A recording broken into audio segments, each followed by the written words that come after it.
Hey there, how's it going? David in Arc here, and back with another Driving with Dave, or I don't know, whatever we're going to call this. And hey, we're just going to see where this goes. The last one seemed to resonate with some folks, so I thought, why not? Let's give this another try, see what happens. Hopefully, I can keep the sun out of the camera. We'll figure it out. Well, as I say that, whoa, there it is. All right. Well, in any case, wow, lots of bumps on the road. In any case, one of the things that came to mind as I was, doom scrolling, as we often do these days, I came across a meme and was talking about it was aimed at folks that are my age, Gen X, and so the meme was basically, if something happened to us, if we got knocked out, that basically we were left there unconscious until somebody called us for dinner. And that is so true. Holy cow. But what that did was that made me remember there was an incident when my brother and I were much younger. We were teenagers, and I'm going to go with early teenager at the most. I mean, probably 12, 13, somewhere in there. But my dad in those days was a football referee, right? A soccer referee. And so he was officiating a tournament, and we had all gone to the tournament and just kind of hung out and did whatever. Well, after the tournament was over, he was taking care of some other business, and so he and my mom were off doing taking care of things, and my brother and I were out on the soccer pitch kicking a ball around. And so my brother kicks the ball, and when he does, I start running backwards. So the ball is coming at me, and I'm running backwards pretty much as fast as I can backwards, and I'm not letting the ball get to me. I don't know what game I was playing, whatever. But I'm running as fast as I can backwards. And then suddenly, I'm not running anywhere. As a matter of fact, I feel I back into, at full speed, something hits me in the back of the head, and I just collapse to the ground. Now, what I don't remember if I passed out or not, which probably means that I did, at least for a little bit. What I do remember is my mom and dad yelling at me to get up off the ground, quit horsing around, quit messing around. My brother later told me that when he kicked the ball, he said, I started running backwards, and he said, of course, he had no idea what I was doing. So I'm running backwards, and he said, I figured at some point you were going to stop and kick the ball back to me. He said, instead, you ran smack into the goalpost. So there you go. Gen X in a nutshell. Smack my head onto the goalpost, fall to the ground. Mom and dad concerned? No. As a matter of fact, they just told me to quit horsing around, get up off my butt. Let's go. We got places to go, people to see. We're done here. Oh my gosh. Which that reminds me, it's crazy the things that our parents, I don't want to say got away with, but put us through that, today they would have been hauled off. When my brother and I were really young, I was probably in, I don't know, kindergarten, first grade, somewhere in there. And I mainly know this not because of, although I do have very specific memories for it. I remember where we lived, and we moved around a lot as a kid. So I really just throughout my whole life.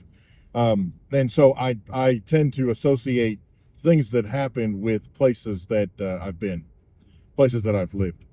So my brother and my parents bought us one of those little plastic kiddie pools. And I mean, you can get them today at Walmart or whatever. They're not very deep. What, like 1.5 feet, maybe 2 feet deep. And so they got us one of those kiddie pools. And of course, they're filling up with hose water. And I don't know why they just didn't have us swimming around in the hose water. I mean, crud, we drank the water from the hose. Why not swim in it? But in any case, they're filling up this kiddie pool, and they decide that they need to have chlorine in the kiddie pool to keep us kids safe. And they're reading the directions, and it says like 1 capful for every, I don't know, 100 gallons or something. Or maybe it was every 10 gallons. I can't remember.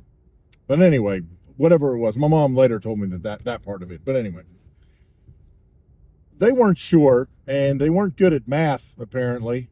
So they dumped the entire bottle, the entire contents, into the kiddie pool.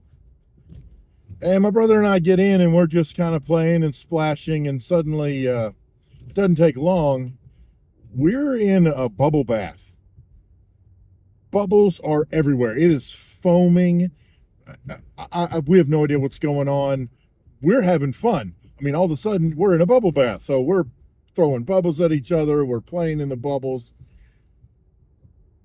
It's not long, however, before, as we're sitting there, how do you put this delicately?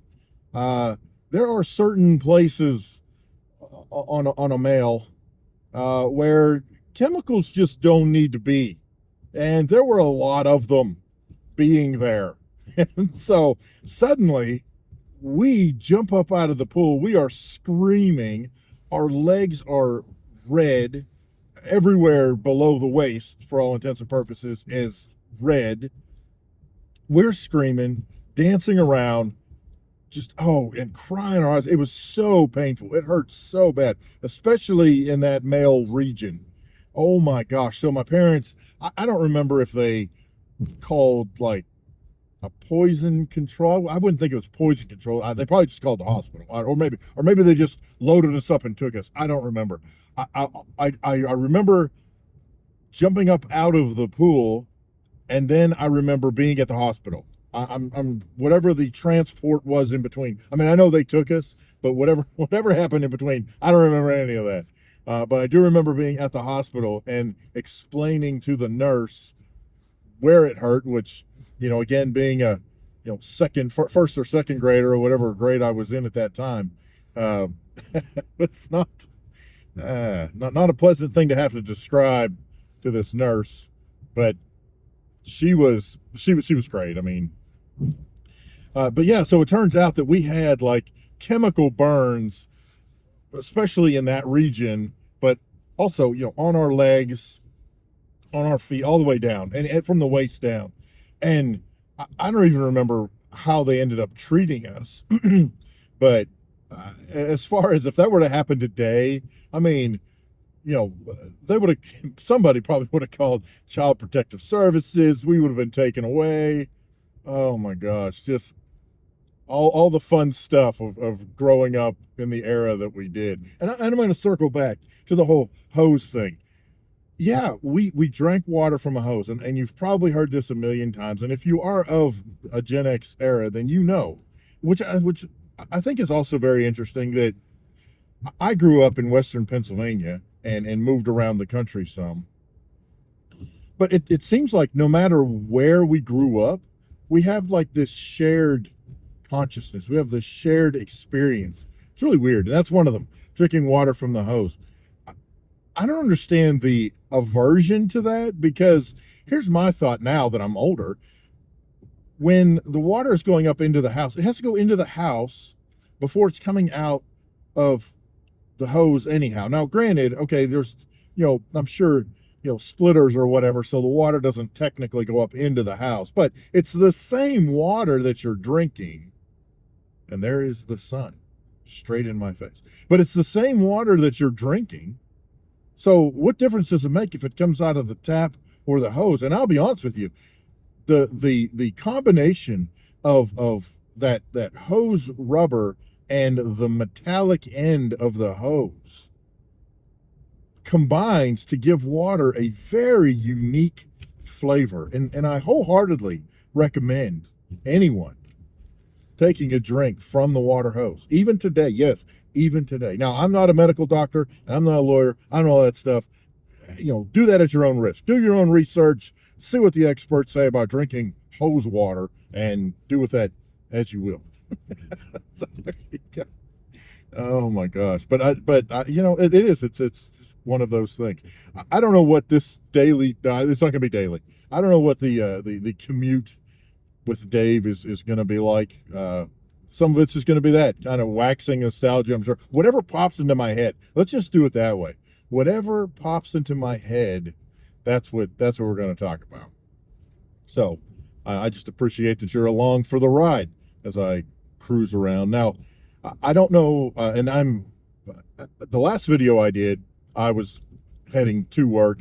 This video that I'm making, I'm heading to work. I don't know if every time it's going to be to work. In the name of I guess transparency, but also just experimentation and playing around, I did try to record a video before this one, which would be yesterday. In the scheme of YouTube, yesterday means nothing, right? I'm going to put out a video tomorrow, or we did one yesterday, or we're going to do one next week. I don't know when you're watching this, so your tomorrow is not my tomorrow necessarily, right? But anyway, my head is full of random thoughts.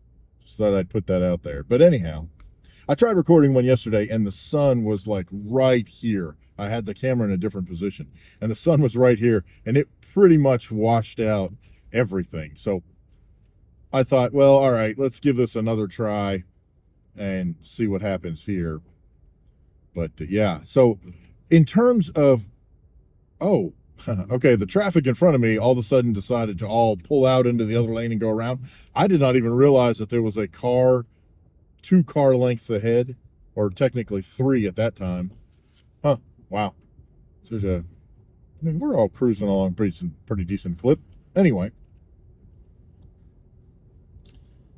Gonna do, of course, more BeamNG. One of the things, and I've talked about this before, I know, but what I would love to do, and it's been a long time since I've done any real work in BeamNG, especially in a tutorial type situation. And so one of the things that I would like to start getting back into doing is getting back into some tutorial work and playing around with some of the things that BeamNG has to offer. And as I learn them, sharing that with you guys, because really the crux, or I don't want to say the crux, but the main content that does well on the channel is the tutorial stuff, you know, showing you, as I learn how to do something, showing you how to also do it. So that is definitely on the platter. I want to get back into doing more tutorials, and not necessarily just BeamNG. If there are other games that doing tutorials is going to be helpful, then that's something else that I would like to do. Excuse me while I go around this dude. Well, that's a possum in the road. Or was. He was already there, already squished. I didn't do it. I just helped flatten it. Welcome to the daily commute. But yeah, that's one of the things that I definitely want to get into. I know BeamNG is about to release an update as I'm recording this. I'm recording this on December 3rd, 2024. They've been doing a lot of different teasers. I am very excited for what BeamNG is teasing, which are old school, like 30s and 40s hot rods. That's going to be fun. That's cool. As much as I would love to have some modern trucks, modern pickup trucks, I think that is kind of lacking right now in the game. But the fact that we're going to get these really cool old school hot rods, I'm looking forward to that. That's going to be a lot of fun. So once the update comes out, then I will I'll make a video about all the different features of the update, and then we'll walk through, you know, like I said, make you some more tutorials, doing that kind of stuff. I'll be honest, I can't even remember the last time I did a full-on update video. Probably 0.28, maybe 0.30, but, you know, we're up to what, 33 now, 34 now, whatever it is. And so we're long overdue for an update video kind of covering everything that is in BeamNG latest version. So I'll make sure to get back into that as well. And then, of course, just other random content. One of the things that I've been working on, and I mentioned this before, is I've got an i7 4770 that used to be my gaming machine back in the day, and I don't know why I have this weird obsession with trying to install pure DOS 622 on various hardware, and it doesn't matter what, just trying it just to see what you can and can't do with it. And the limitation primarily has actually been sound. So a lot of times you can get DOS installed on older modern computers. I know that sounds a little oxymoron there, but newer older computers. Basically, as long as it has legacy boot support, you can usually get DOS to at least install. The issue is, how do the games run? That's primarily what we're after anyway, right? But how do the games run? How do early versions of Windows run on that system? And what are the limitations? And the main limitation that I have come across is sound. If you have older equipment in terms of manufacture date, pretty much before 2007, where sound was using either the AC97 standard or sound was using VIA chips, or there's another one and I can't think of what it is. There are pretty much ways to get that sound to work. There are different emulators that already exist, and that is pretty much taken care of. The issue comes in when in around 2007, 2008, somewhere in there, Intel and various other companies came up with their HD audio.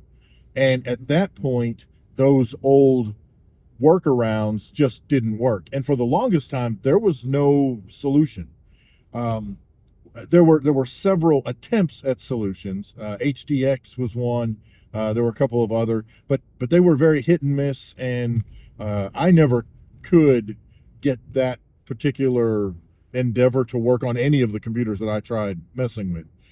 So where I'm going with all this is, several years ago, well, in fact, maybe it's 2 years ago, someone created the SBEMU, which is Sound Blaster Emulator, and it is a terminal stay resident, a TSR program that runs in DOS and emulates a Sound Blaster on Intel HD audio. So where am I going with all this? Where I'm going is, on that i7 4770, I was able to install DOS, get the SB emulator running, and play some games, DOS games, natively on that computer. And that is so cool to me. I just think that is so much fun. There's no logic to it at all.